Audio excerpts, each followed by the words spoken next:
pode começar, né? Luciana, Wagner. Vamos começar, já são 19 horas, né? Já está tudo certo, vamos começar.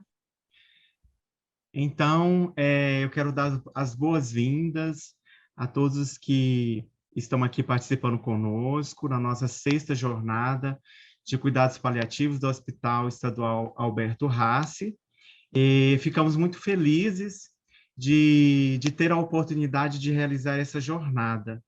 Em nome da equipe do Núcleo de Apoio ao Paciente Paliativo, a gente agradece a presença e a participação de todos. A doutora Ana Maria, que é a nossa coordenadora, por um motivo de emergência, ela não pôde estar aqui, ela pediu desculpas, né? Aconteceu uma situação de última hora que ela não pôde se ausentar, mas amanhã ela dará continuidade conosco na nossa jornada, que traz o tema desse ano, inspirado no livro da Elizabeth Kübler-Ross, Roda da Vida, quando ela diz que quando nós aprendemos com a dor se vai, né?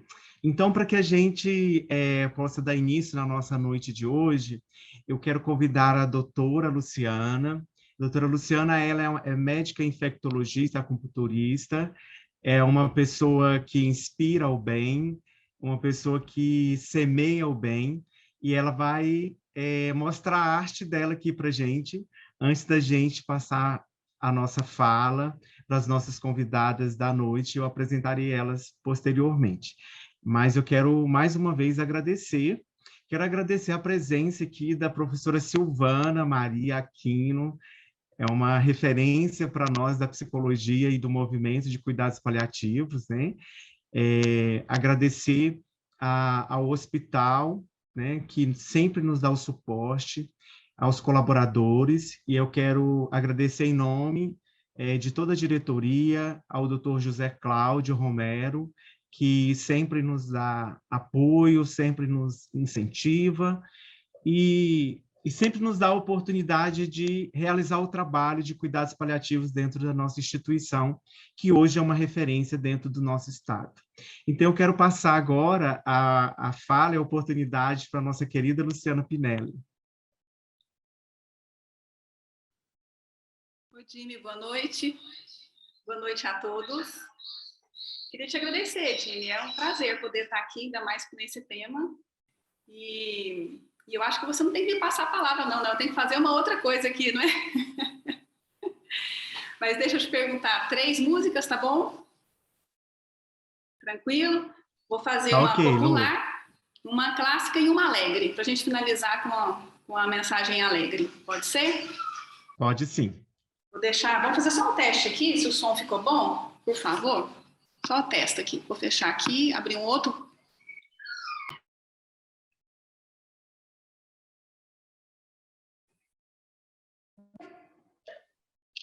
Tá ouvindo bem? Sim, Lu. Ok.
Querida Lu, muito obrigado. Muito obrigado. Você aqueceu agora aqui os nossos corações, né? Muito obrigado pela sua disponibilidade, pela sua participação, pela sua demonstração através da arte, né? O nosso hospital que tanto preza a arte no dia a dia do nosso trabalho, né? A gente não poderia ser diferente, de não deixar de trazer a música para alegrar os nossos corações, as nossas almas. Muito obrigado, Lu. Jimmy, eu que agradeço. E só para poder esclarecer, né, eu não ganho a vida assim não, tá bom? Sou médica do estado também, no Hospital de Doenças Tropicais, né? Onde eu tenho meu vínculo lá, sou professora da PUC também, e de vez em quando eu me divirto nesses momentos assim que o Edmilson dá a oportunidade para a gente. Muito obrigada, gente. Valeu. Obrigado, um beijo. E eu quero registrar aqui a presença de uma pessoa assim que é referência no movimento de cuidados paliativos também nacional, internacional, que é a professora Graça Mota, que é um dos nomes inspiradores também, juntamente com a Silvana, foi minha professora. Que bom, professora, ter você aqui, né? Só contextualizando, a professora Graça, juntamente com o professor Marco Túlio, né, trouxe tanta contribuição para o movimento paliativo no Brasil e fora. E se a gente tem hoje um movimento que já desbravou aí uma caminhada, a gente precisa agradecer a esse nome, Marco Túlio. Muito obrigado pela sua presença, professora. E eu vou passar Nilson, agora. obrigada a você e parabéns pela sua iniciativa de agora. Um beijo. Obrigado, professora. Essa iniciativa é de várias pessoas, professora, que estão aqui em Goiás, movimentando essa disseminação, esse desenvolvimento do movimento de cuidados paliativos. Então, hoje, para abrir a nossa sexta jornada de cuidados paliativos, eu acredito que é uma abertura com chave de ouro, né? Porque a gente está imensamente feliz de ter essas duas pessoas aqui conosco. Ana Carolina Cotinda, que é médica, com atuação em cuidados paliativos, a Tatiana Brum, que é psicóloga também com atuação em cuidados paliativos, são nomes de referências no tema que nós vamos falar hoje, que nós vamos discutir, vamos aprender, e eu acredito que muito mais aprender com essas duas figuras lindas e que se disponibilizaram lá de Londrina para estar conosco aqui. Muito obrigado pelo aceite de vocês. E eu passo agora a palavra para vocês. Sejam bem-vindas ao HGG. Muito obrigada, Edmilson. Você já ganhou a gente no Lindas, tá? Então, estamos agradecidas.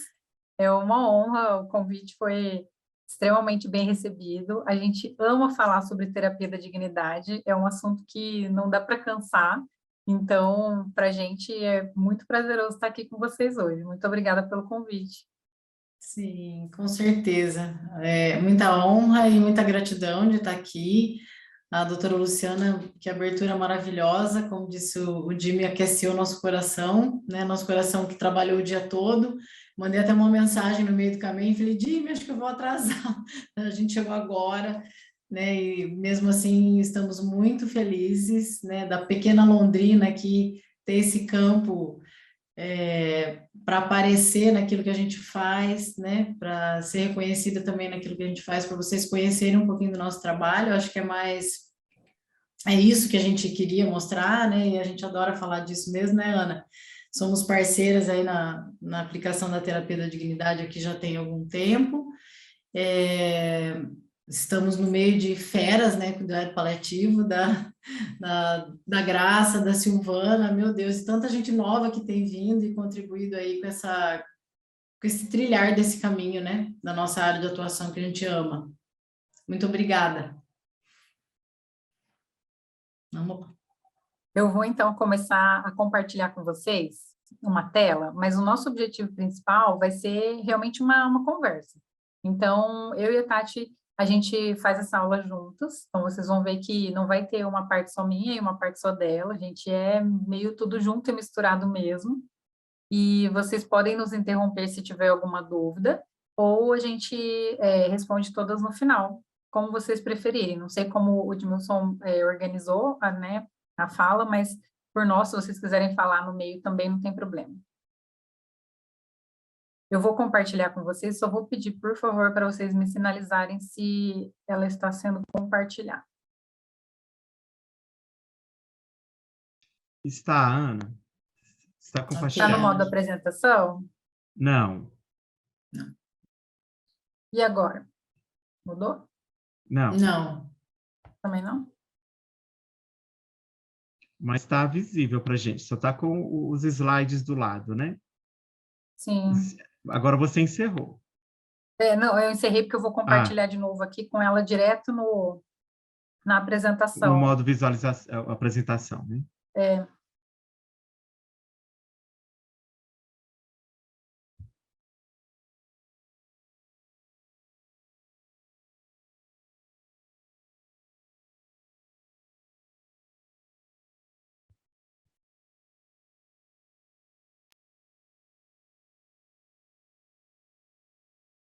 Agora foi? Ela Está está com os apresentando, slides na lateral ainda, Ana. Isso. Mas eu acho que, assim, Não tem problema, né? Acho que dá para ver. Você tentou colocar na Eu apresentação? Não tá tentei, aí? gente, mas assim, Não. tecnologia não está colaborativa comigo hoje. Se vocês não se importarem, não, tá Posso? ótimo, Ana. posso tentar, assim, no meio, se a gente tiver algum insight aqui, eu mudo para vocês. Mas assim, então, para começar, eu achei maravilhosa essa ideia de vocês colocarem uma pessoa para tocar. Eu não conheço a doutora Luciana, mas já sou fã, né? A Tati sabe bem que eu tenho uma conexão muito forte com a música, e eu acredito realmente que a música é um dos legados do ser humano, né? Então, como dizem os estudiosos disso, a música desnuda a alma. Então, a gente gostaria de aproveitar esse gancho da doutora Luciana para que realmente vocês assistam essa mini aula, essa conversa com a alma desnudada, para que vocês realmente possam interagir e a gente possa trocar esse conhecimento, aproveitando a presença de tanta gente interessada em cuidado paliativo que está aqui hoje com a gente. Então, a gente vai falar de um tema, que é a terapia da dignidade, que é um tema que muita gente desconhece, né? Eu tenho certeza que entre todo mundo que está aqui hoje, certamente vai ter alguém que nunca ouviu falar de terapia da dignidade. Então, a gente vai começar falando sobre o que é isso, né? De por que tem esse nome, de onde veio, para onde foi. Aqui tem um pouquinho de quem somos nós, então eu e a Tati, e eu quero começar com isso aqui. Esse estudo, vocês vão notar que é um estudo antigo, certo? Ele é de 1991. E ele foi um estudo feito na Holanda, porque foi um dos primeiros países a legalizar o suicídio assistido e a eutanásia. E ele mostrou que esses pacientes que pediam a eutanásia, pediam para que a vida deles fosse abreviada, eles tinham alguns motivos em especial. E 57% deles, um dos motivos era a perda da dignidade. Quando o estudo foi feito, a ideia inicial dessa pergunta de pesquisa, então, assim, uma das primeiras ideias que eles tiveram foi que a dor fosse ser o principal. A ideia era que dor fosse, assim, 90%. E a dor apareceu como em 46% das respostas só. Isso como uma parte de constelação de sintomas de náusea, de vômito, de outras coisas. Mas ela não aparece como primeiro lugar. O primeiro lugar é isso, é perder a dignidade. E isso incitou o quê? Se a dignidade é alguma coisa pelo qual vale a pena você morrer, então é uma coisa que precisa ser estudada. Precisa ser estudado e muito. E é aí, então, que surge um grupo de pesquisa canadense, liderado por um psiquiatra, que é o Dr. Harvey Max Chutnov, para estudar realmente o que era esse conceito de dignidade. que é muito variável, né? O que eles notaram? Que quando os pacientes têm esse senso de perda de dignidade, tudo isso vem junto, é um kit. Então, depressão, desesperança, ansiedade, esse sentimento de ser um fardo, tudo isso vai levar a uma piora da qualidade de vida, de maneira geral. Então, qual é o ponto-chave? O que a gente faz para mudar isso? E o mais importante, que eles começaram a estudar. O que é dignidade para vocês? O que é dignidade humana? Então, a dignidade para você é ter o churrasquinho de final de semana com a tua família, é se destacar no meio da multidão pelo que você faz, ter o seu trabalho reconhecido, é poder ter um trabalho para prover o sustento da tua família, é estar com quem você ama. O que é a dignidade para você? Para cada um, né? Porque cada um vai ser diferente aqui, cada um vai ter uma ideia diferente, e eu ouso ainda dizer que isso varia muito com o período da vida. Então, no período da vida em que eu estou agora, eu tenho as minhas ideias do que é digno para mim.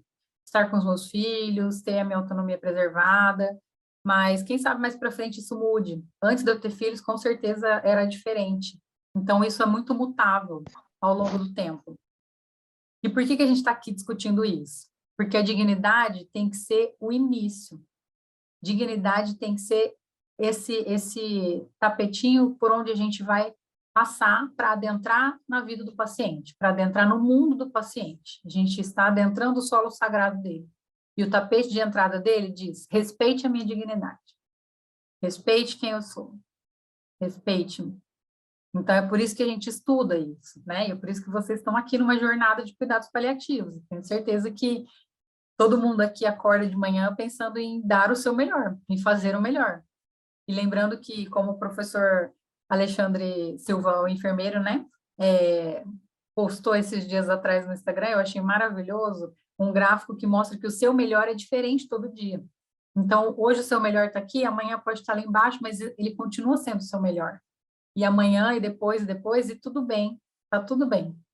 Desde que a gente saiba que aquilo é o nosso melhor, estamos entregando o nosso melhor. E então surgiram esses estudos sobre o que é a dignidade, o que é a dignidade em fim de vida, como é que a gente aborda a dignidade em fim de vida. E aqui eu estou colocando só alguns dos estudos principais, mas vocês vão achar muitos estudos, tanto deste grupo de pesquisa quanto de outros.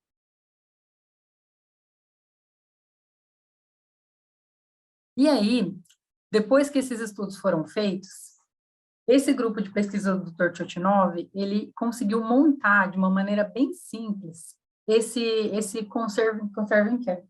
Gente, me dá um minutinho. Tati, assume, por favor. Ah, deve ser as crianças, né? Ana tem 2 meninos, com certeza são as crianças.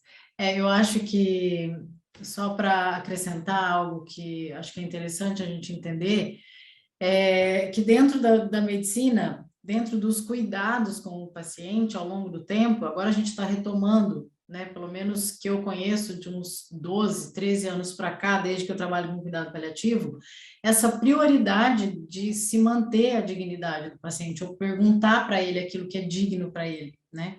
Aquilo que é valor, aquilo que é sagrado, aquilo que é importante para ele. Porque ao longo dos estudos e dos conhecimentos que foram sendo cada vez mais repartidos, né? Hoje eu estava falando isso, a gente atendeu um paciente em domicílio que passou por 5 médicos, então, assim, o neuro, o vascular, o ortopedista, né? Então, ao longo do tempo, a medicina foi fazendo isso, né? Repartindo as pessoas em pedaços, e muitas vezes olhando muito mais para a doença do que para a pessoa em si.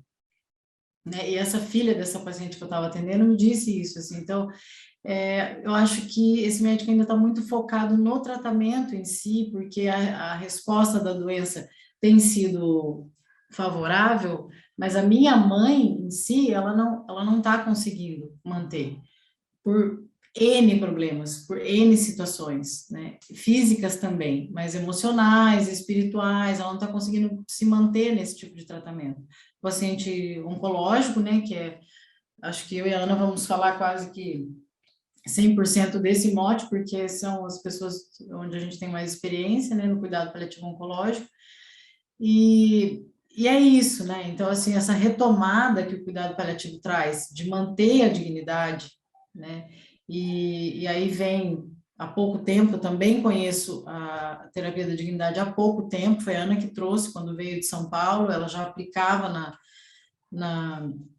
na rotina dela como médica lá em São Paulo, e quando ela veio, ela me mostrou, eu falei, nossa, que ferramenta incrível, assim, que bacana, mais alguma coisa legal dentro do cuidado paliativo que a gente pode aplicar com os pacientes. Então, eu acho que é isso, assim, de olhar para isso primeiro, quem é aquela pessoa, né? E aí, a doutora Ana pode continuar com a sua fala, resolveu lá, né, Ana? Gente, desculpa, foi uma emergência de filhos cortando dedos aqui. Eu não ouvi o que a Tati falou, mas eu tenho certeza que foi brilhante e foi certeiro. Então, não vou Ana, nem perguntar. falando no sentido de que o cuidado paliativo, e agora, para nós, para mim, principalmente há pouco tempo, a terapia da dignidade, vem retomando isso como o fio condutor, de como se cuidar de um paciente, de manter a dignidade dele, de perguntar para ele. Porque a medicina, ao longo do tempo, foi repartindo a pessoa em vários pedaços e tratando doenças, né? E a gente foi esquecendo da pessoa que estava ali atrás. Não estou desmerecendo de forma nenhuma, porque eu acho que é super importante, né? A gente só está vivo até hoje e tem uma expectativa de vida maior até hoje pelos avanços da medicina, e tem coisas extremamente importantes. Mas a gente não pode esquecer da pessoa que está ali atrás da doença, né? É exatamente isso. E esse ABCD da dignidade, que seria mais assim um ABCD de conservação da dignidade, é justamente sobre isso que a Tati estava comentando com vocês. Então, a gente tem o A, que fala de atitude, e aqui, essas figuras vocês depois encontram facilmente na internet, né? Embora os créditos estejam ali embaixo para facilitar também, mas ela fala da atitude do profissional, sabe? Para você sair de casa pensando, quando for fazer algum tipo de intervenção para qualquer paciente, lembrando que qualquer conversa é uma intervenção, né? Para pensar como é que eu estou me sentindo nesse dia, né? Será que eu sou a melhor pessoa para estar aqui perguntando sobre isso para esse paciente? São as ações que a gente toma antes de chegar ao paciente mesmo. É isso de hoje, por exemplo, né, de estudar cuidado paliativo numa terça-feira à noite, e vocês vão continuar ao longo da jornada, então, nesses dias todos, isso é atitude de dignidade, tanto de dignidade pessoal, quanto da vontade de ser digno do cuidado daquele paciente. Do mesmo jeito, é a letra B aqui, que é o behavior, que é o comportamento, que é um pouquinho isso. Se você vai examinar um paciente, se você vai fazer alguma proposta terapêutica para ele, e ele estiver deitado numa maca, te custa exatamente o mesmo tempo falar com ele de pé, ao lado da maca, e sentado, no nível do olho dele. Te custa o mesmo tempo se você desligar teu celular e você mantiver ele lá tocando música, apitando mensagens, etc. Então, esse tipo de coisa do behavior, do comportamento, que é da comunicação, dizer para o paciente, olha, Tati, eu vou precisar examinar teu abdômen agora.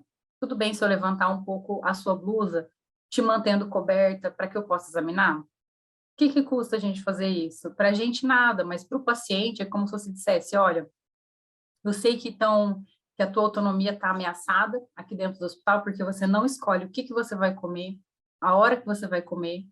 O paciente não escolhe nem quando ele vai apagar ou acender a luz do próprio quarto. Ele não escolhe quando ele vai ser manipulado para tomar banho, para troca de fraldas. Eles não escolhem absolutamente nada, eles estão despidos de autonomia. E quando você diz para ele, Dimilson, eu sou médica, eu sou a doutora Ana, sou a médica da unidade, e eu gostaria de conversar um pouquinho e te examinar. Mas eu estou vendo que você está tomando café. Se você preferir, eu posso voltar depois. O que você acha? Se ele disser, não, doutora, entra, vamos lá, ok. Mas depois de uns dias fazendo isso, a gente vai perceber que os pacientes, eles gostam de manter a autonomia, até chegar ao ponto dele dizer, doutor, pode ser depois? Aí é o auge para a gente, porque é isso, ele pode escolher. E se ele pode escolher, a gente pode fazer com que a dignidade seja preservada naquele momento.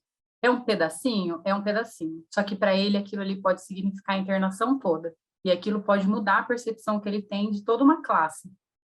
Seja a classe médica, de psicologia, da enfermagem, de tudo isso. E é a mesma coisa com a compaixão. A gente mostra compaixão de diversas maneiras, né? E eu tenho certeza que, como todo mundo aqui trabalha com cuidado paliativo, ou a grande maioria pelo menos, tem esse músculo da compaixão muito bem exercitado. Mas o que eu queria voltar um pouquinho aqui é como exercitar o músculo da compaixão. Uma das maneiras é isso que a gente acabou de fazer. É arte, é música, literatura, teatro. E isso deixa tua alma livre, tua alma desnuda para entender a sensibilidade disso, né? A gente acabou de ter esse presente belíssimo da aquarela, sabendo que essa música suscita várias coisas em nós, é a tal da dignidade límbica. Ouvindo essa música, cada um vai ter uma história com ela, cada um vai lembrar, mas quem compôs foi Toquinho, mas quem compôs foi Vinícius de Moraes, mas a melodia do Toquinho. Eu lembro que tinha uma novela antigamente que tinha essa música. Eu lembro que eu ouvia isso quando era criança. Então, assim, cada um vai ter uma dignidade límbica associada a essa música. E isso acontece com qualquer outra coisa também. Isso acontece com os nossos pacientes também. Então, quando a gente entra no quarto apressado, o tom que a gente dá para o cuidado, que é a tonalidade do cuidar, que tem muito a ver com terapia da dignidade, ele é afetado. Porque o paciente vai entender que o que ele vai pensar? Eu não sou tão importante, porque o médico está apressado. Eu não valho tanto, porque ele não tem 5 minutos para gastar comigo. E às vezes são literalmente 5 minutos, né? O que também é um absurdo, mas aí a gente iria entrar em outra discussão sobre excesso de pacientes, etc. Não vamos entrar nesse ponto, né? O D, que é o último, é o diálogo. É esse diálogo, é perguntar: o que eu preciso saber de você para que eu possa cuidar de você da melhor maneira possível? Então, quando o paciente chega no consultório, ou quando a gente o conhece pela primeira vez, é dizer: Gisele, eu conheço a história da tua doença, mas eu não conheço a Gisele. Me conta então quem é a Gisele? Quem é você? O que eu preciso saber de você para te tratar da melhor maneira? Porque vai ser diferente para Elisa, para Edmilson, para Adriele. Cada um vai ter uma história diferente e ele vai querer ser visto de uma maneira diferente para que a gente possa tratar. É dizer coisas do tipo: eu imagino que isso deva ser muito assustador para você. É isso mesmo? Me conta mais. Eu só posso imaginar como é passar por tudo isso. Mas eu estou aqui para te ouvir. E aí eu queria destacar um texto muito bonito da doutora Ana Coradazzi, que é oncologista, né, no interior de São Paulo, que escreveu um livro que chama O Médico e o Rio. E ela tem um conto desse livro, que vocês já devem conhecer, mas quem não conhece ainda, eu sugiro fortemente que leia. E ela fala que o paciente que está enfrentando um tratamento ameaçador, uma doença ameaçadora da vida, é como se fosse uma pessoa na beira do rio. E o médico, então, está ali, a equipe de saúde, né, está ali para dizer: olha, seu João, eu não conheço a história da tua doença. Eu não sei como é que ela vai caminhar. Então, eu não conheço o barco que você vai precisar usar, mas eu conheço o rio. E eu sei que esse rio, às vezes, é fundo, às vezes é raso. Eu sei que vai ter partes que eu posso te dizer: se joga, vai nadando que você vai chegar do outro lado, tenho certeza. Mas eu também sei que vai ter partes que eu vou te dizer: você vai ter que se molhar, José Cláudio, não tem jeito. Vai molhar o pé, mas vai dar certo, você vai chegar lá. E vai ter partes que eu vou ter que dizer: Kátia, não dá. Não vai dar certo, você não vai chegar do outro lado. Você vai ter que nadar e eu vou estar do teu lado. Eu vou estar ali remando do teu lado, mas é isso. Então, é se colocar ao lado. A estrada da doença ameaçadora da vida é a mesma. A diferença é o carro que você pega para andar nessa estrada. O cuidado paliativo é o carrinho com ar-condicionado, com banco de couro, com uma companhia boa. E o paciente sem o cuidado paliativo é aquele paciente que está indo de carroça. Então, a estrada é a mesma. O que muda é o carro. E se a gente pode ofertar esse carro, por que não? E muitas vezes a gente esquece disso. A gente acha que para fazer cuidado paliativo de ponta, você tem que estar no hospital de ponta, tem que estar num serviço excelente, tem um monte de recurso. Quando o que o teu paciente precisa é que você tenha conhecimento.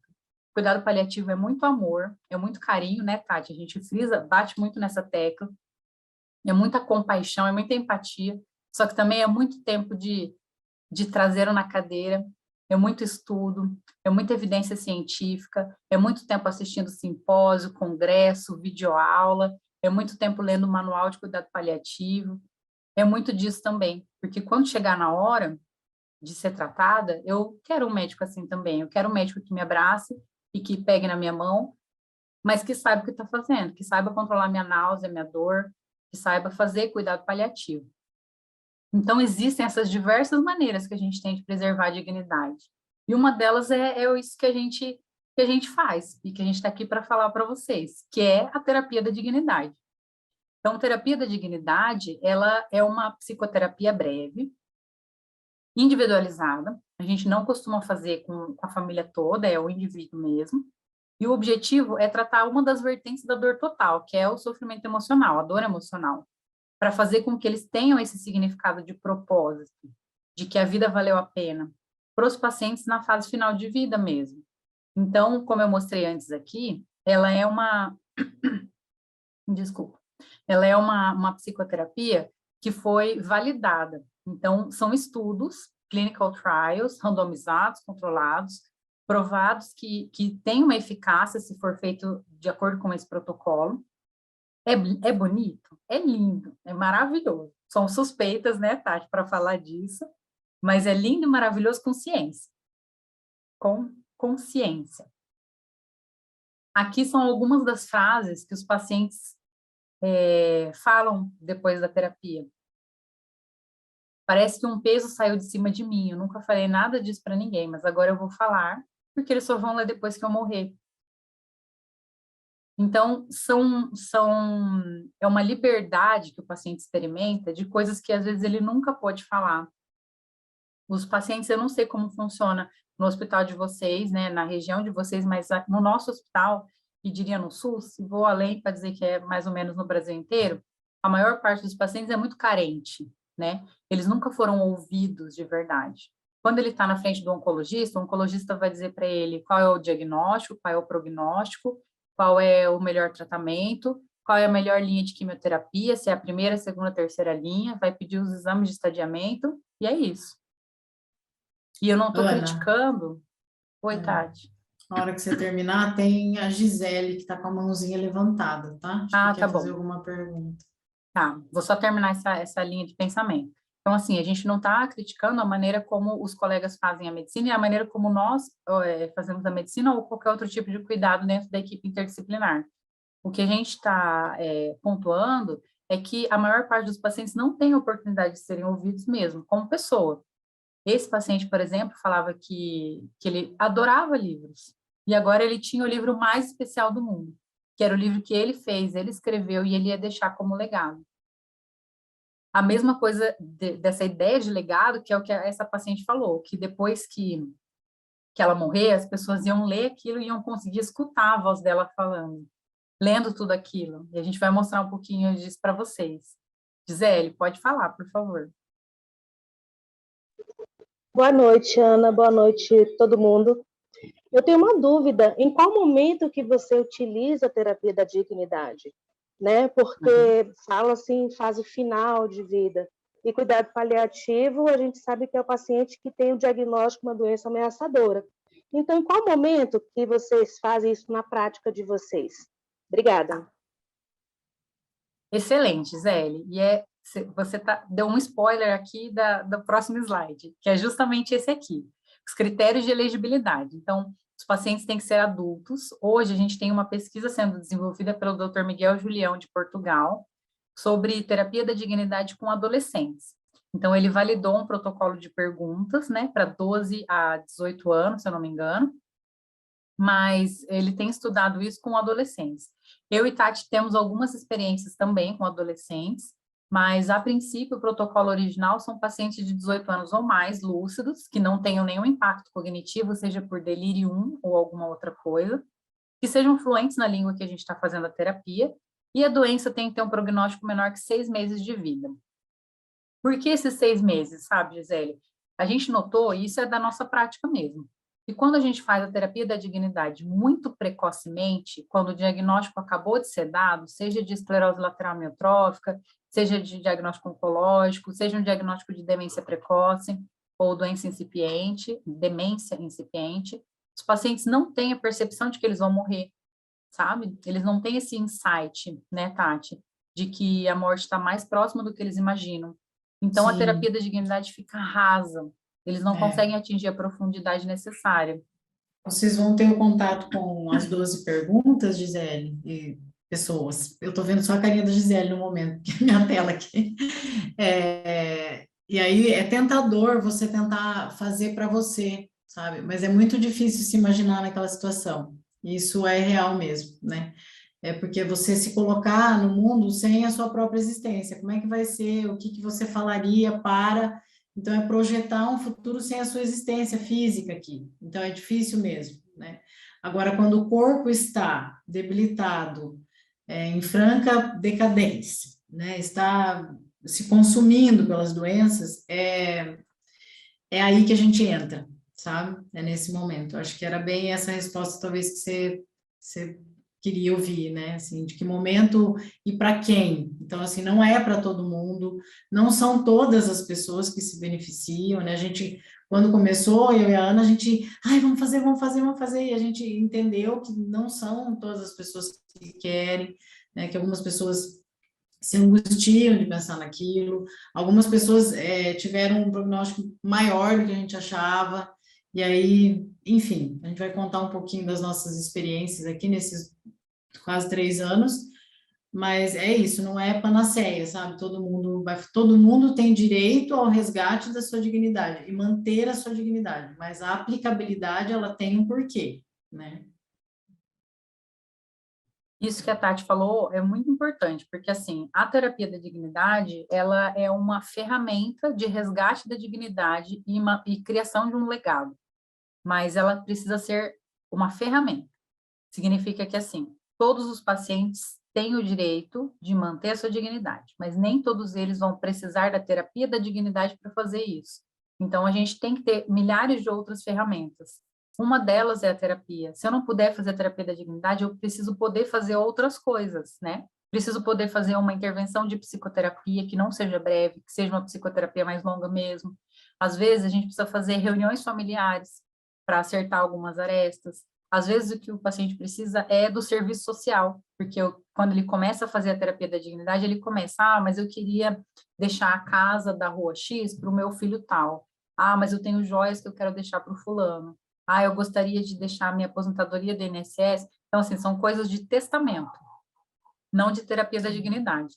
E aí Isso, né, Ana? Eu vou te interromper de novo, que antes que Pode me fuja a ideia. vai. Sim. Eu acho que isso vai de encontro com o que a Gisele pontuou, assim, não são pacientes em fim de vida, por isso a importância de vir pacientes precocemente para a gente ter esse vínculo e esse tempo de fazer essa construção nesse caminho. O quanto antes chegar para a nossa equipe, muito melhor, né? Porque aí eu consigo elaborar um plano de cuidado melhor, num tempo mais hábil, né? E aí aplicar as ferramentas e aquilo que é digno para aquela pessoa num tempo legal, né? E quando ele chegar no ponto em que a terapia da dignidade é uma das ferramentas, a gente já construiu e ela está dentro do plano de cuidados do paciente, né? Eu não sei como é que funciona no serviço de vocês, o serviço de cuidado paliativo, né? Aqui a gente tem essa montagem do plano de cuidados. Então, a gente coloca isso no plano de cuidados para dizer assim, não é agora, mas está aqui, né? É uma carta na manga que a gente vai utilizar daqui para frente ou em algum outro momento. E esse critério de elegibilidade de ele ter um prognóstico maior que 2 semanas, usando as ferramentas prognósticas que a gente tem, é porque no finalzinho da vida mesmo, os pacientes estão muito debilitados, o nível de energia é muito baixo. E para empreender um processo terapêutico, uma psicoterapia, ainda que breve, ele precisa dessa energia. E se ele não tem para fazer essa psicoterapia breve, da terapia da dignidade, não é nosso direito fazer ele se virar em 1000 para completar aquilo. Porque isso, sim, seria uma maneira de fazer uma distanase, um mau cuidado, que não é nosso objetivo. Então, depois que eu elegi esses pacientes, se tiver algum fim de pesquisa, a gente faz o consentimento esclarecido. Se não for para fim de pesquisa, se for só para fins terapêuticos, não precisa de consentimento. A gente entrega um questionário para eles lerem sobre o que se trata. Questionários são 12 perguntas que a gente usa muito fluidamente, sabe? Então, a gente não precisa fazer todas elas, a gente pode transitar entre elas da maneira que o paciente preferir, mas a gente usa isso como um questionário orientador. Então, ele é o caminho a ser seguido. Não necessariamente ele precisa ser seguido estritamente daquela maneira. São em torno de 2 a 4 sessões, às vezes bem mais, às vezes a gente consegue fazer em uma só, de 30 a 40 minutos. Os intervalos poderiam ser diários, às vezes são semanais, né? Fala, Tati. Lembrando que a gente está no Brasil, né, gente? Então, quando a gente se encontrou virtualmente com o pai disso tudo, que é o Shoshinov, ele nos contou, né? Contou numa aula em que a gente participou com ele, que ele faz em uma, no máximo 2, e eu e a Ana ficamos chocadas, assim, porque fizemos até em 6 sessões, porque as pessoas, quando elas gostam mesmo, então elas querem escrever o livro, elas querem contar coisas, e aí você vai tolindo em alguns momentos para que fique né, mais dentro daquilo que ele preconiza, mas aqui é o Brasil. Então, assim, em uma sessão, acho que a gente nunca conseguiu fazer, o mínimo de 2 e foi o máximo de 6. Porque brasileiro fala, né? Somos latinos, a gente fala e a gente come. Então, assim, se pudesse, a gente teria o petisco do lado, que não pode, né? Dentro do hospital. Mas, quer dizer, não pode mais ou menos, né? Mas, assim, não é sempre. Então, depois disso, depois dessas sessões, durante essas sessões, a gente grava isso em áudio, e o motivo do gravador, a gente explica para o paciente que é para não perder absolutamente nada do que ele está falando. É dizer assim, olha, tudo que você está me contando é muito importante, e eu não vou confiar só na minha memória. Eu preciso disso gravado até para a gente poder transcrever depois, tudo bem para você? Então, eles entendem e é muito tranquilo. Depois que terminaram as sessões, a gente transcreve tudo. Então, coloca lá, Tatiana disse, seu fulano, como é que foi, qual foi o momento que o senhor sentiu mais vivo? O paciente respondeu. A gente faz tudo isso, depois a gente corrige isso, edita de uma maneira que mantém a essência do paciente, compila num livreto, que eu vou mostrar para vocês como é que fica, e entrega para o paciente. Esse aqui é o questionário. Então, vocês vão ver que ele fala, por exemplo, assim, me conta um pouquinho sobre as partes que foram as mais importantes da tua vida. A gente usa essa metáfora do álbum de fotos da vida. Se a sua vida fosse um álbum de fotos, o que teria? O que seria a foto da capa do teu álbum? Que sentimentos essas fotos iam te trazer? Quem ia estar nessas fotos? Conta um pouco para mim a história disso. E aí o paciente começa a construir a história dele. E é muito bonito de ver essa parte, porque muitas vezes os pacientes nunca tiveram isso. Nunca tiveram. Aqui a gente tem uma população bastante simples, uma condição socioeconômica muito pouco privilegiada, sabe? E são pacientes que estão acostumados a não ter os seus anseios, os seus desejos, nada disso nunca foi validado.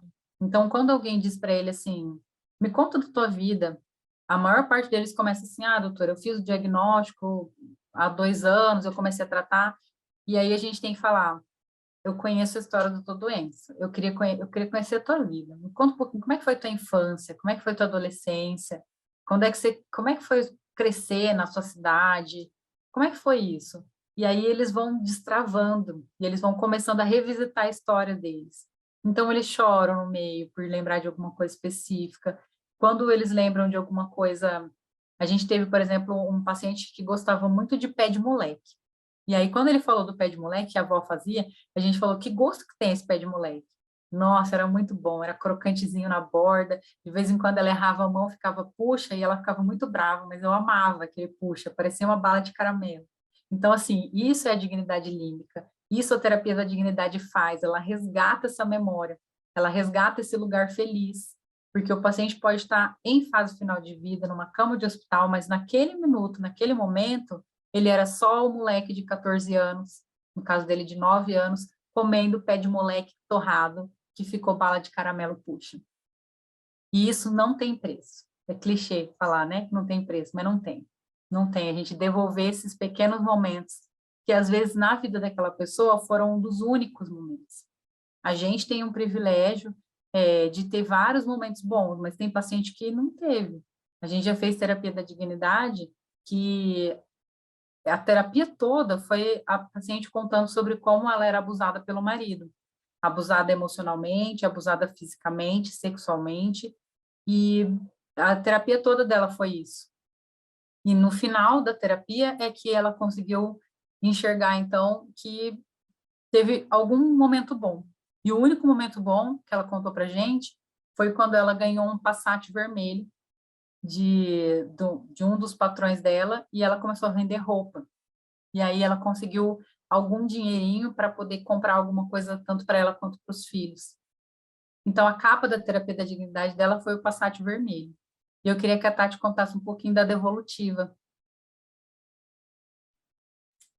Sim, quando a gente aplica, né, a terapia, a gente faz primeiro uma devolutiva com a paciente para confirmar. Eu leio, né, ou eu, Ana, no caso, essa devolutiva fui eu, porque a Ana não pôde estar. Em geral, a gente gosta de fazer as coisas em dupla, mas devido às nossas vidas, enfim, não deu.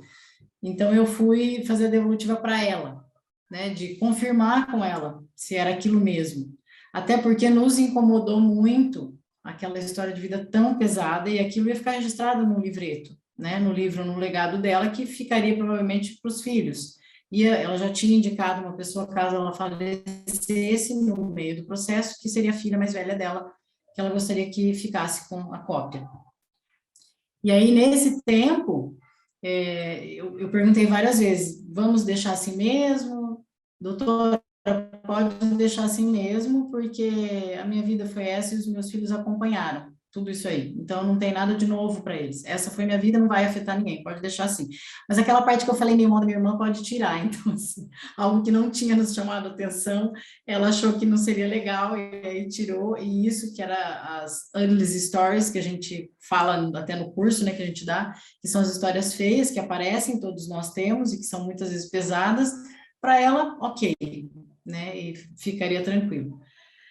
E aí discutimos, eu e a Ana, depois um monte, fizemos nossa supervisão uma com a outra naquele momento de descompressão, mas infelizmente ela morava numa cidade mais no interior ainda do que aqui Londrina, tá? Porque nós estamos no Paraná, considerado interior, né? Porque a capital é Curitiba, nós estamos no norte, mas ainda ela morava bem no interior mesmo, uma cidade bem, bem pobre aqui, onde ela fazia tratamento no hospital.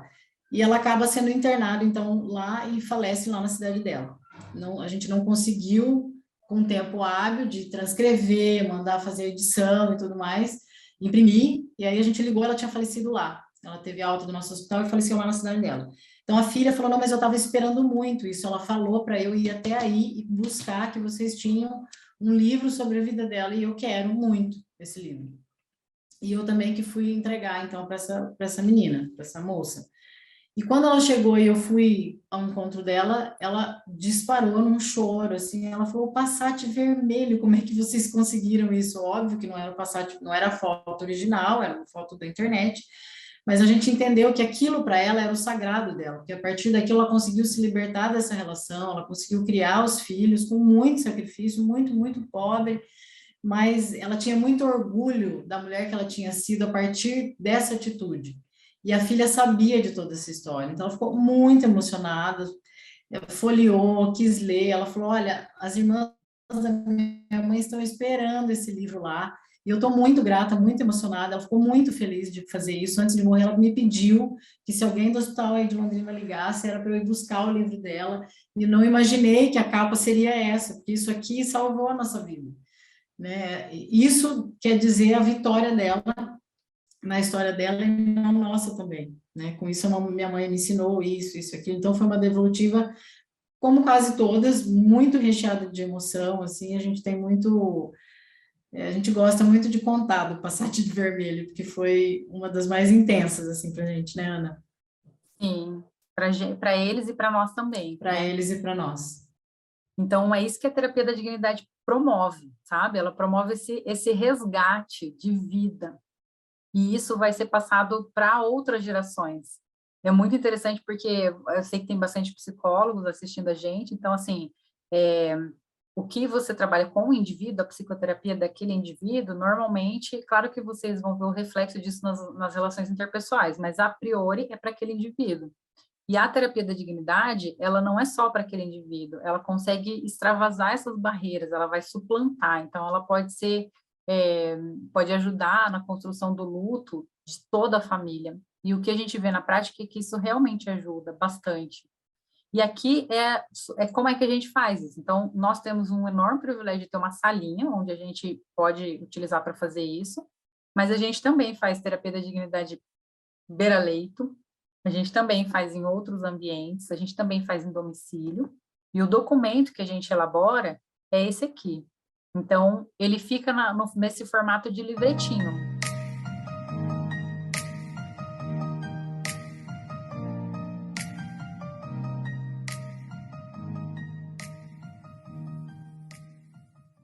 Então, a gente já fez de diversas maneiras isso, a gente já fez encadernação artesanal, agora a gente está fazendo uma outra maneira com fotos. Isso vai variando, né? Ao longo desses anos todos a gente foi mudando, mas o que interessa é que essa psicoterapia produz um documento legado, diferente de outras terapias que não tem esse intuito. Essa tem, com o intuito de produzir um documento legado palpável e entregue ao paciente ou ao procurador dele. E aqui eu trouxe umas frases que os pacientes já nos disseram, que nos fazem continuar na história da terapia da dignidade. Essa paciente, a primeira, uma dona de casa, achou que nunca tinha feito nada grandioso. Quando a gente ofertou atender, ela disse, mas eu nunca fiz nada, doutora. Eu sempre fui dona de casa, nunca fiz nada assim, muito, né? E aí, no final do livro, ela conseguiu enxergar isso. Ela enxergou que ela era uma pessoa grandiosa, porque ela tinha criado os filhos, porque ela tinha cuidado do lar e da casa dela, e ela estava muito grata, porque ela ia ter a história dela contada e as pessoas vão lembrar dela, iriam lembrar dela. Essa outra paciente que fala sobre a maior realização, ela contou para a gente sobre a faculdade. Essa paciente a gente fez domicílio, né, Tati? E ela contava isso aqui, que ela esquecia que ela tinha 52 anos de idade, porque ela fez faculdade tardiamente. Só que foi a época que ela se sentiu mais viva, que ela marchou do movimento estudantil, com as bandeiras do movimento estudantil, usava jeans rasgado, tênis com aquele silver tape, e era isso. Essa outra paciente, ela tinha uma filha adolescente, criança, né, assim, adolescente novinha, e ela queria muito estar nos 15 anos da filha, porque para elas era muito importante essa festa. Então, ela coloca que no aniversário de 15 anos, ela só queria estar lá com ela. E também quando ela se formar ou for casar. Eu quero que ela saiba que eu queria muito estar lá. E que ela seja honesta, que ache alguém que a ame, que cuide do pai na velhice. Então, tudo isso tem espaço na terapia da dignidade. Todas essas coisas que os pacientes desejam, esperanças e sonhos para os entes queridos. Esse outro paciente falou, eu quero que eles sejam uma família, que não vá cada um para um lado, que um converse com o outro e que no Natal eles continuem indo lá em casa. E isso também tem espaço na TD, na terapia da dignidade, é dizer exatamente o que eles querem.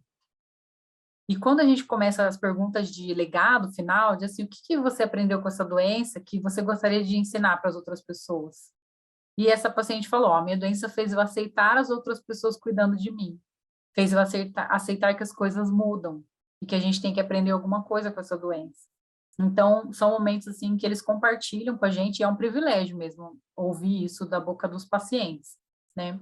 Tudo que a terapia conseguiu fazer por eles, porque na verdade o que a gente faz é validar e dar visibilidade, porque a vida eles já viveram, isso tudo já aconteceu, eles só estão contando a história, mas às vezes eles nunca puderam contar essa história, então é agora. E se a terapia da dignidade é uma coisa boa para o paciente ou não, eu gostaria de deixar o próprio paciente falar para vocês. Então, eu vou compartilhar um videozinho de uma paciente nossa, que faz parte do projeto da terapia da dignidade na favela da Rocinha, no Rio de Janeiro. Muito gratificante, quero agradecer vocês, pedir que Deus continue abençoando a vida de vocês, que vocês, como estão fazendo comigo, façam por mais pessoas, que não só tem uma Michelle, mas tem várias, né? por aí também, passando pelo mesmo problema que eu estou passando hoje. E agradecer vocês. O que você sentiu ao ler tudo isso? Eu não sei como explicar. Não sei, meu coração aqui disparado. Parece que eu estava vivendo aqui, a minha vida aqui dentro. Foi tudo como parecia que eu estava vivendo, como da senhorinha que eu falei lá no hospital. Tudo sobre meu filho, meu neto que nasceu. Foi como vem na minha cabeça como eu estava revivendo essas coisas, entendeu? Muito lindo o trabalho de vocês. Lindo mesmo, eu amei. Tá de parabéns.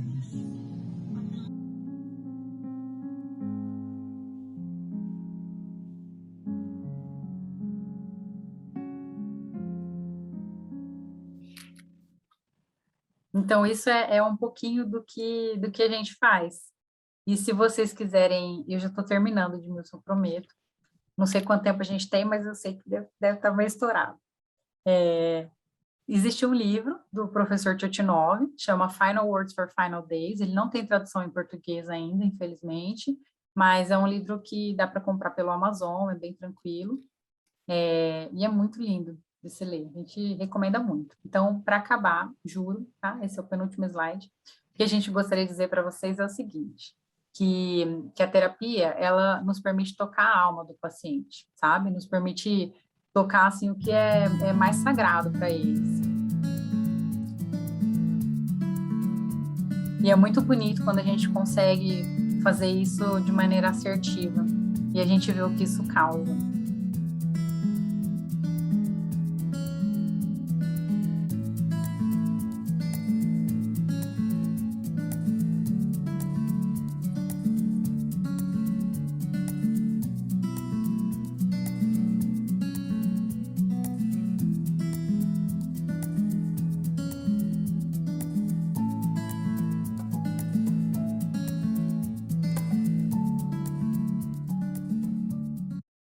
Então, a gente queria dizer assim, para vocês sempre terem isso em mente.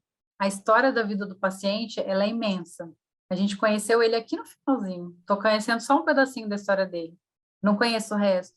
Então, se eu puder ouvir sobre tudo isso, sem julgamento, ouvir sobre tudo isso com a minha alma desnuda, porque ele vai estar com a alma dele desnuda também, que a gente seja só esse encontro de almas.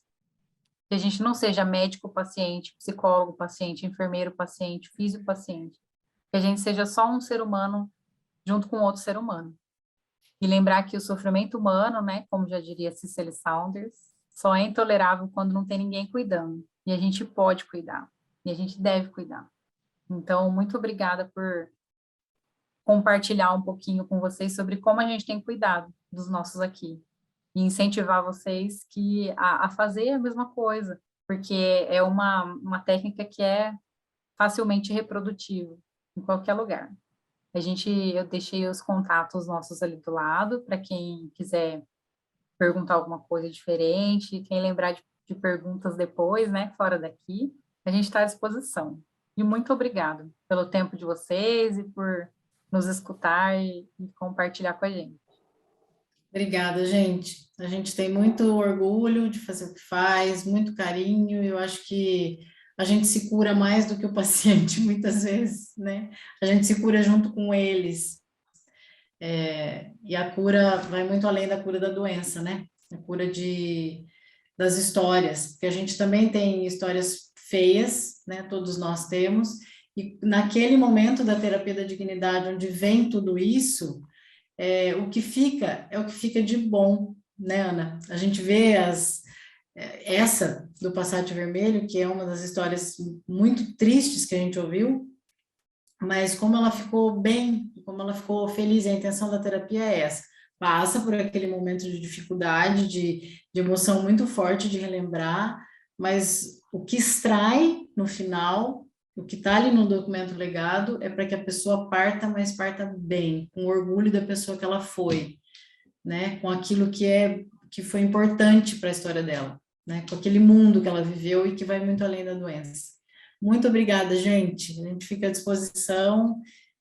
Estamos aí. Que sensibilidade, hein?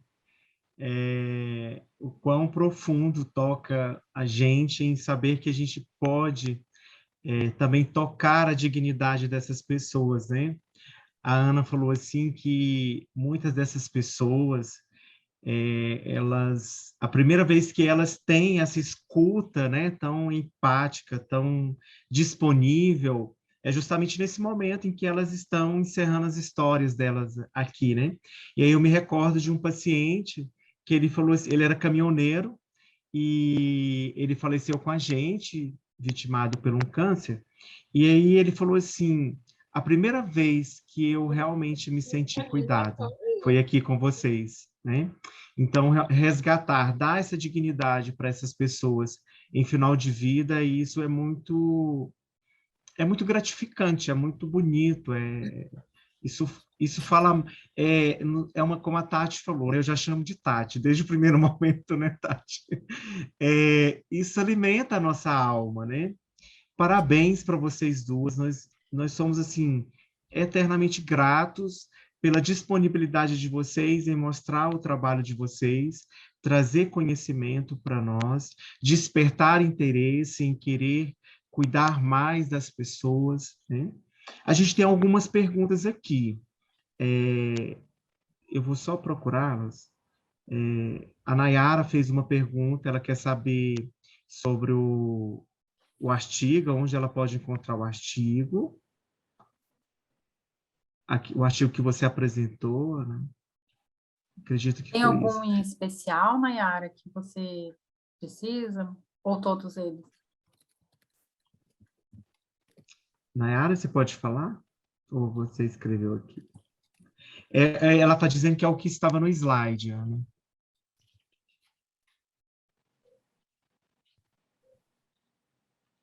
Eu vou te Foi bem no colocar início, foi todos... aquele bem no início. Bem no início, eu acompanhei na hora que ela que ela fez a colocou? pergunta, foi bem no início, aham. Olha, a Eu vou Damares colocar falou aqui um no negócio bem legal aqui. Damares fez um comentário. Já tive pacientes que não queriam alta porque não eram cuidados em casa como eram no hospital. Veja o tamanho da nossa responsabilidade, não é mesmo? Muitas vezes a gente é o espaço seguro, o espaço de cuidado daquela pessoa que nunca foi cuidada, né? E que não tem condições em casa. Eu tive uma experiência essa semana ao contrário, Damares. Cheguei na casa da paciente, ao contrário não, é mais ou menos nessa linha. E me apresentei como psicóloga, eu faço atendimento domiciliar, e ela falou, sério que você é psicóloga? Você é psicóloga mesmo? Eu falei, sim, porque, nossa, eu nunca tive diante de uma psicóloga e logo você veio na minha casa. Então, aquela importância de ser ouvida dentro do seu habitat, do seu ambiente, ela achou aquilo muito bom, muito importante, porque acho que ela nunca teve essa oportunidade e agora, nesse período difícil de fim de vida, não teria mesmo, né? A condição de ir. Então, o fato de ir até ela foi muito importante também. É verdade. A Gisele fez uma pergunta aqui no início, ela pergunta se o sofrimento não seria um indicador para realizar a TD. Se o sofrimento seria um indicador? Isso. Eu coloquei os sofrimento, dois ele tem... aqui, tá bom?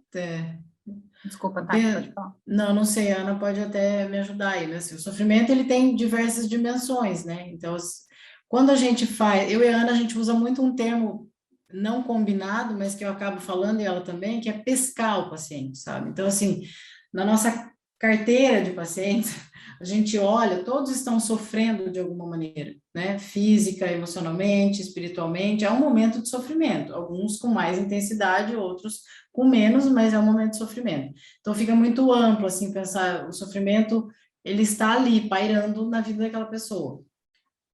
O que está tirando a qualidade de vida dele, o que seria dignidade para ele, como é que eu poderia resgatar? Às vezes, a terapia da dignidade não se encaixa.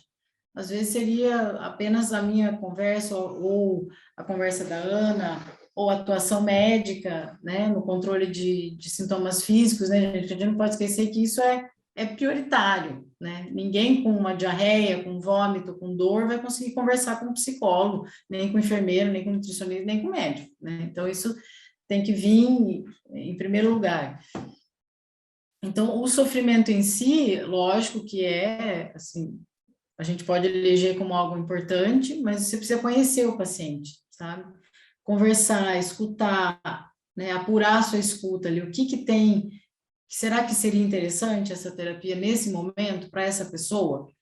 Né? E aí, conhecendo em 2, 3 encontros, eu já consigo detectar. Eu li, Ana, vamos, acho que tem alguém interessante, é a Ana também, né? É a prática, é a escuta, muito assim daquilo que ele gostaria de ser lembrado. Muitas vezes você pega isso na fala do paciente, né? Eu tenho um filho de 15 anos que eu não vou ver se formar, eu não vou ver nada, eu queria deixar alguma coisa para ele, não necessariamente precisa ser a TD, tá? Terapia da dignidade. Às vezes você quer deixar uma carta, por exemplo. Mas, como a gente gosta, a gente é muito oferecida, a gente gosta de ir além, a gente acaba oferecendo, sim, a TD como uma possibilidade, né, Ana? Sim. E uma coisa assim, para ficar uma figura para vocês terem em mente, é lembrar daquela figura da dor total, sabe? O termo, né, da Cicely Saunders. Então, a gente tem dor emocional, dor espiritual, dor física, dor social.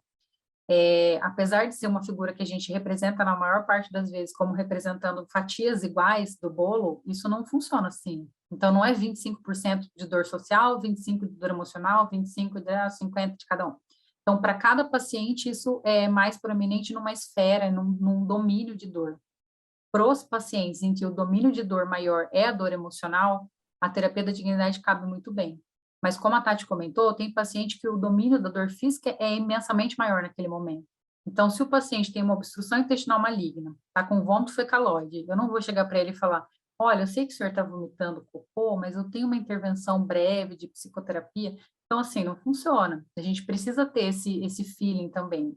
E existem pacientes que, apesar de a gente acreditar que eles estão em sofrimento emocional importante, não estão, sabe? Então, para esse paciente que não tem um sofrimento emocional importante, advindo da finitude, da morte, do morrer,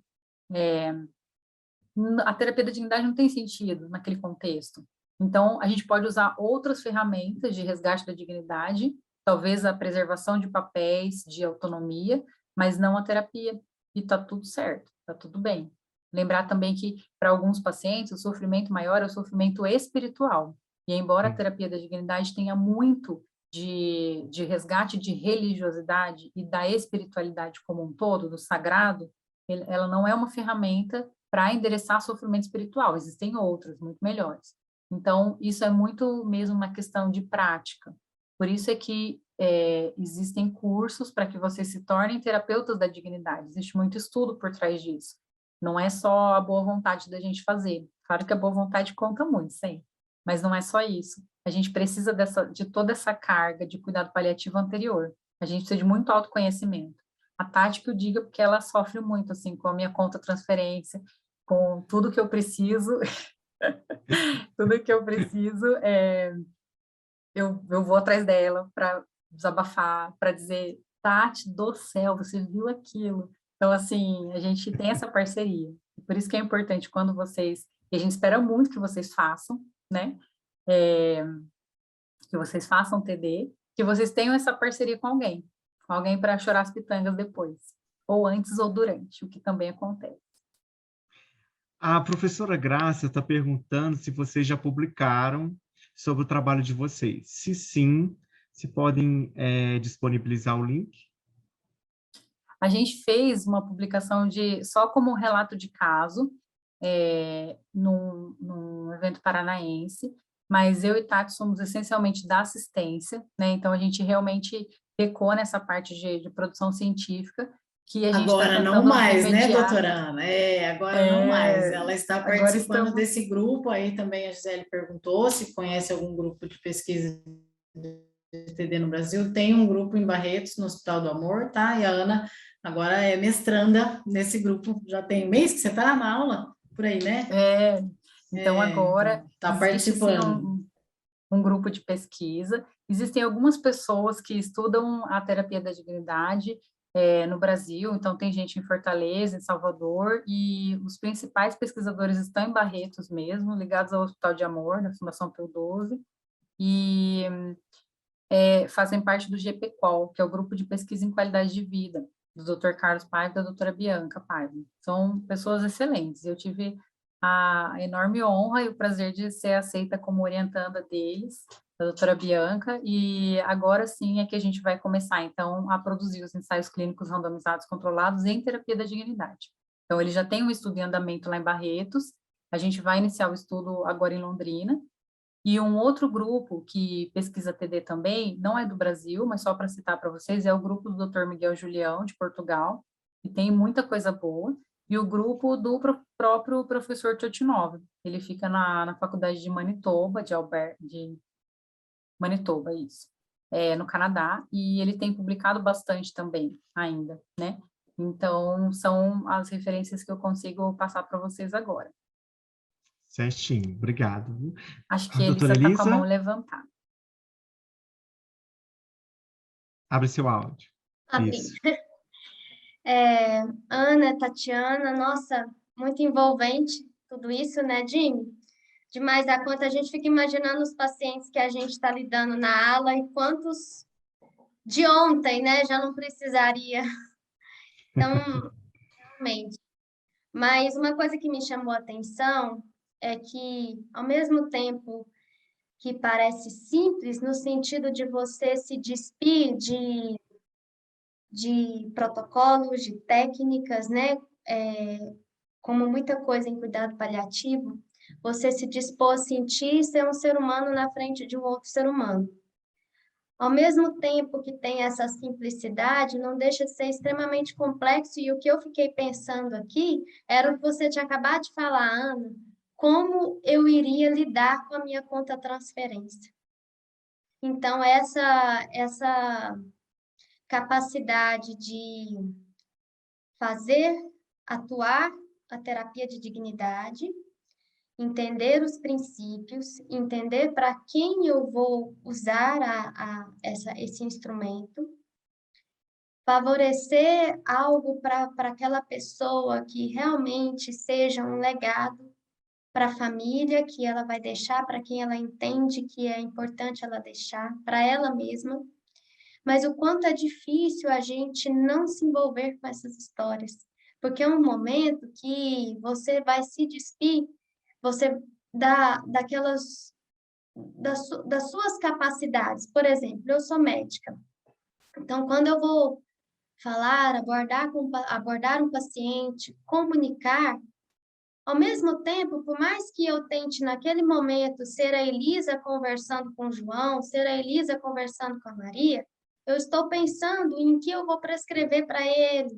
É difícil a gente separar, né, as nossas competências das nossas habilidades.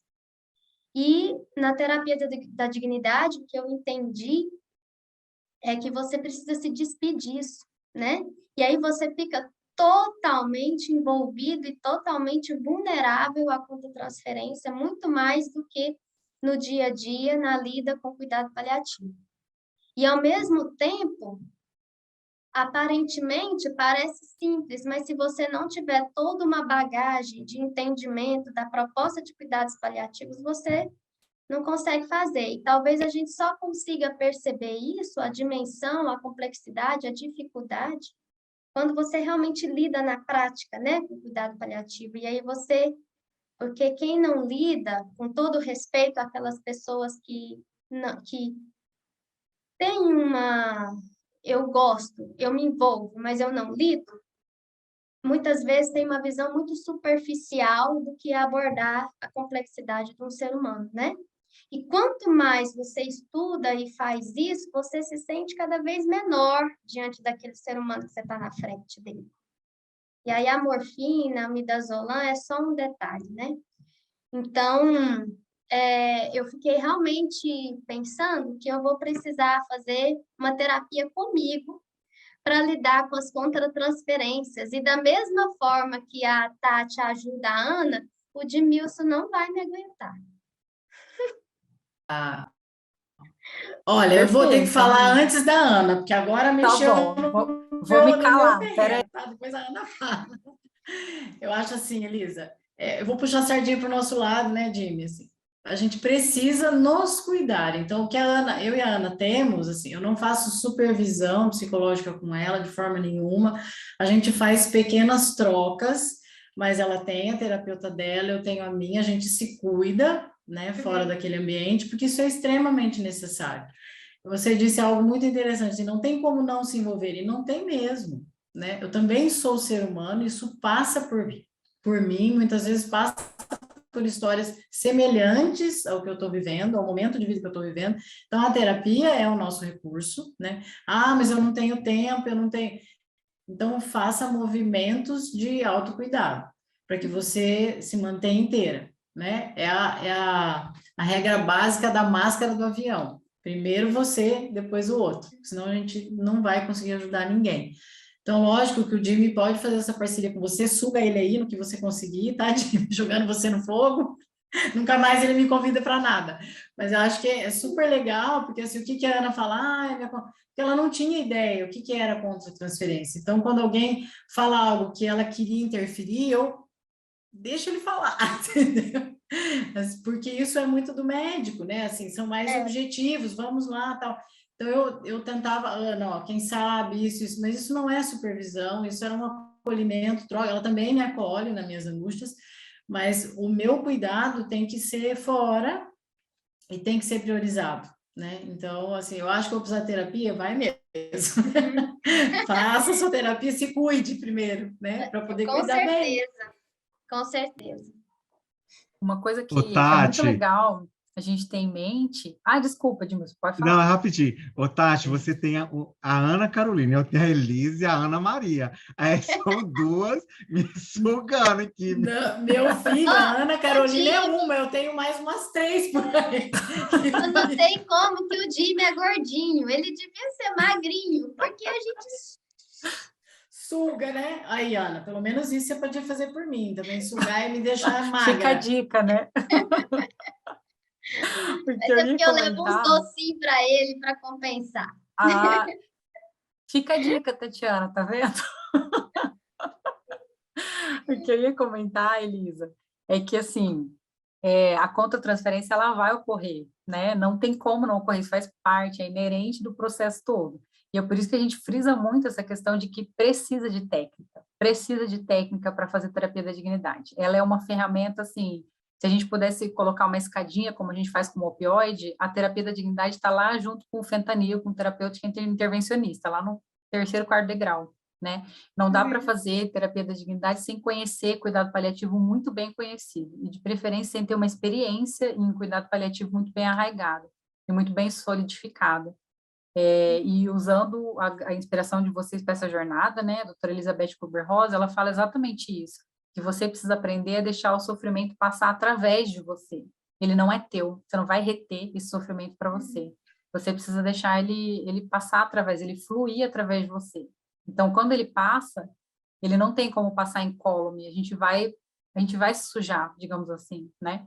Mas eu vou me sujar entendendo que aquilo não é meu. Então, eu vou sofrer, mas aquilo vai passar, né? E isso é o autocuidado que a Tati tanto frisa. A parte da terapia, a gente brinca, mas ela é essencial. Não dá para você fazer terapia da dignidade com outro sem ter alguém supervisionando você e fazendo a tua terapia, para que você consiga elaborar os sentimentos que aquela terapia suscita em você, e todas elas suscitam. A gente está fazendo isso, né, Tati, desde 2017, 2018. Estamos em 2021, e eu vou te dizer que todas as terapias da dignidade, para mim, são marcantes. Eu sei de cada paciente que a gente fez, essa TD. Se você me disser, a TD da Ana Júlia, eu sei qual foi o cerne da TD da Ana Júlia, eu lembro da capa da TD do Daniel, eu lembro de uma história da Fernanda, eu lembro de alguma coisa da Letícia. Então, assim, isso marca a gente de uma maneira muito profunda, mas também de uma maneira muito linda, porque todas essas histórias nos deixaram legados que eu não aprenderia em 25 anos em outra especialidade. Graças a Deus que fui direcionada para o cuidado paliativo, porque eu me sinto realizada todos os dias. Então, a gente precisa... Bom. É muito bom. É assim, não tem preço que pague isso, não tem nada.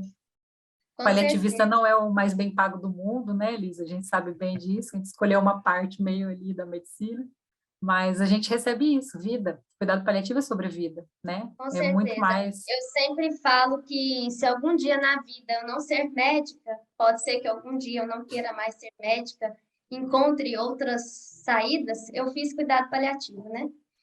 Então, é para a vida mesmo, com certeza. É isso. Gente, nossa conversa está excelente, né? Foi muito bom, Ana, foi muito bom, Tati. Mais uma vez, nós queremos agradecer a vocês pelo carinho, pela disponibilidade, por essa entrega, né? Porque quando vocês falam, vocês estão falando com a alma, a gente percebe isso, né? Isso é uma entrega, isso é um sagrado para vocês, né? E vocês entregarem do seu sagrado para nós, a gente fica muito feliz e muito grato, né? Que Deus abençoe vocês aí nessa jornada, nessa caminhada. Estamos aqui em Goiás e precisando de nós, estamos à disposição, tá bom? Queremos agradecer a todos que participaram, alguns tiveram que se ausentar agora no finalzinho. Agradecer a Wagner, da Diretoria de Ensino e Pesquisa, agradecer ao Guilherme, da Tecnologia da Informação, a Flávia, da Assessoria de Comunicação, que nos ajudaram para que esse evento, esse encontro, fosse possível e acontecesse aqui da forma como aconteceu. E agradecer a vocês que participaram conosco, porque se não fosse vocês, também não tinha encontro, né? Muito bom ter a presença de todos vocês. Aqueles que vão continuar conosco amanhã na jornada serão muito bem-vindos. Estaremos recebendo vocês de coração cheio de amor para distribuir, para compartilhar, né?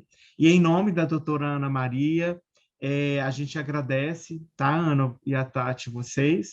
Ela, infelizmente, não pôde estar, mas ela está aqui. Acabei de chegar em casa, mas eu não paro de pensar em vocês. Ela vai assistir depois, né, o nosso encontro, e que a gente tenha a oportunidade de em outro momento, nos encontrarmos pessoalmente, né, nos congressos da vida. Muito obrigado, uma boa noite a todos, fiquem bem, durmam bem, e um grande abraço.